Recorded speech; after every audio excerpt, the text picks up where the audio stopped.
আমাদের এখানে অনেক দূর থেকে ভাইরা চলে এসেছে খিচুড়ি আর মাংস খেতে। আমাদের 100 টাকার প্যাকেজ, মডার্নের ভাইরাল প্যাকেজ, মাত্র 100 টাকা। ভাই আপনাদের খিচুড়ি কেমন লাগছে? অসাধারণ ভাই, সবাই আসবেন দেখে। জি জি অবশ্যই। আপনারা কোথা থেকে এসেছেন ভাই? কিভাবে জানলেন এখানে 100 টাকার খিচুড়ি পাওয়া যায়, খিচুড়ি মাংস পাওয়া যায়? আমরা অনলাইনের মাধ্যমে দেখছি আর কি, ভিডিও দেখে ভাবছিলাম হয়তো 100 টাকায় গরুর জি, জি, মাংস জি। খিচুড়ি কেমন হবে। জি জি তবে আসলে 100 টাকায় না খাইলে আপনারা আসলে কেউ বুঝতে পারবেন না। আমরা হরিণাকুণ্ড থানা থেকে আসছি, জি জি জি। তো আসলে অসাধারণ। ধন্যবাদ ভাই, মাশাল্লাহ। আপনাদেরকে অনেক অনেক শুভেচ্ছা, স্বাগতম।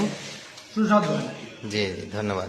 আসলে ঝিনাইদহের মধ্যে কি এমন খিচুড়ি আর কি পাওয়া যায়, এরকম মাংস খিচুড়ি? মানে এই বাজেটে তো আমার জানা মতে কেউ দেয় না, এই বাজেটে তো মনে হয় কেউ দেয় না। জি জি জি বাজেটের মধ্যে সেরা ভাই, সেরা। জি, জি। আপনারা সকলেই আসবেন, আসলেই ভালো। অসংখ্য ধন্যবাদ ভাইদেরকে, এত দূর থেকে এসেছে অনেক রাত করে। তো আপনারাও সবাই আসবেন, আমাদের খিচুড়ি মাংস আপনারা টেস্ট করে দেখবেন। সবাইকে ধন্যবাদ।